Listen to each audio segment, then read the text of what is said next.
ایک طالب علم نے جب مصر کی ایک یونیورسٹی میں داخلہ لیا، وقت ہونے پر اس نے نماز پڑھنے کی جگہ تلاش کرنا چاہی تو اسے بتایا گیا کہ یونیورسٹی میں نماز پڑھنے کی جگہ تو نہیں ہے، ہاں مگر تہہ خانے میں بنے ہوئے ایک کمرے میں اگر کوئی چاہے تو وہاں جا کر نماز پڑھ سکتا ہے۔ طالب علم یہ بات سوچتے ہوئے کہ دوسرے طالب علم اور اساتذہ نماز پڑھتے بھی ہے یا نہیں، تہہ خانے کی طرف اس کمرے کی تلاش میں چل پڑا۔ وہاں جا کر اس نے دیکھا کہ نماز کے لیے کمرے کے وسط میں ایک پٹی پرانی چٹائی تو بچھی ہوئی ہے مگر کمرہ صفائی سے محروم ہے اور کاٹ کباڑ اور گرد و غبار سے اٹھا ہوا ہے، جبکہ یونیورسٹی کے ایک ادنا ملازم وہاں پہلے سے ہی نماز پڑھنے کے لیے موجود ہے۔ طالب علم نے اس ملازم سے پوچھا کہ تم یہاں نماز پڑھو گے؟ ملازم نے جواب دیا، ہاں، اوپر موجود لوگوں میں سے کوئی بھی ادھر نماز پڑھنے کے لیے نہیں آتا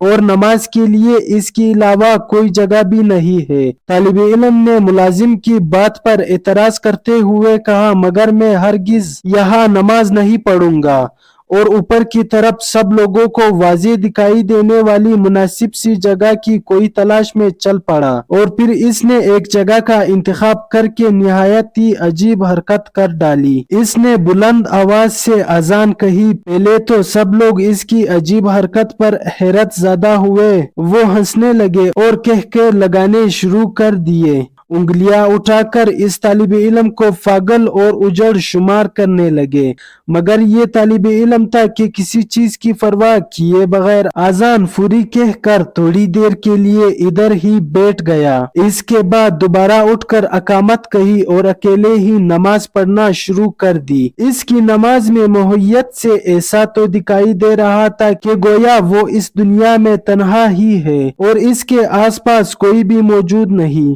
دوسرے دن پھر اسی وقت پر آ کر اس نے وہاں پھر بلند آواز سے اذان دی، خود ہی اقامت کہی اور خود ہی نماز پڑھ کر اپنی راہ لے لی، اور اس کے بعد تو یہ معمول ہی چل نکلا۔ ایک دن، 2 دن، 3 دن، وہی صورتحال۔ پھر کہکہے لگانے والے لوگوں کے لیے اس طالب علم کا یہ دیوانہ پن کوئی نئی چیز نہ رہی، اور آہستہ آہستہ کی آوازیں بھی کم سے کم ہوتی گئی۔ اس کے بعد پہلی تبدیلی کی ابتدا ہوئی۔ نیچے تہخانے میں نماز پڑھنے والے ملازم نے ہمت کر کے باہر اس جگہ پر اس طالب علم کی اقتداء میں نماز پڑھ ڈالی۔ ایک ہفتے کے بعد یہاں نماز پڑھنے والے 4 لوگ ہو چکے تھے۔ اگلے ہفتے ایک استاد بھی آ کر ان لوگوں میں شامل ہو گیا۔ یہ بات پھیلتے پھیلتے یونیورسٹی کے چاروں کونوں میں پہنچ گئی۔ پھر ایک دن چانسلر نے اس طالب علم کو اپنے دفتر میں بلایا اور کہا، تمہاری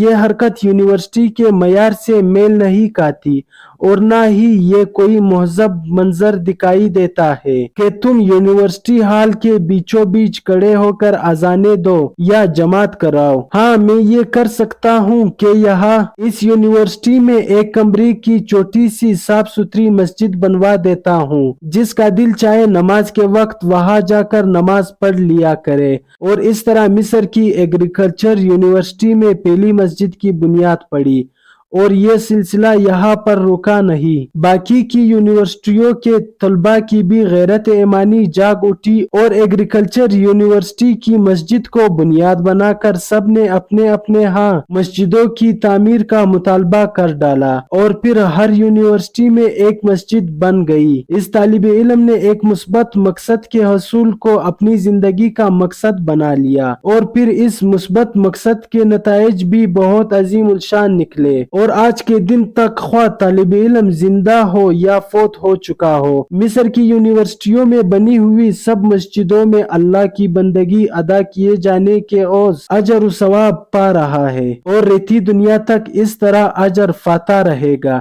اس طالب علم نے اپنی زندگی میں کار خیر کر کے نیک اعمال میں اضافہ کر لیا۔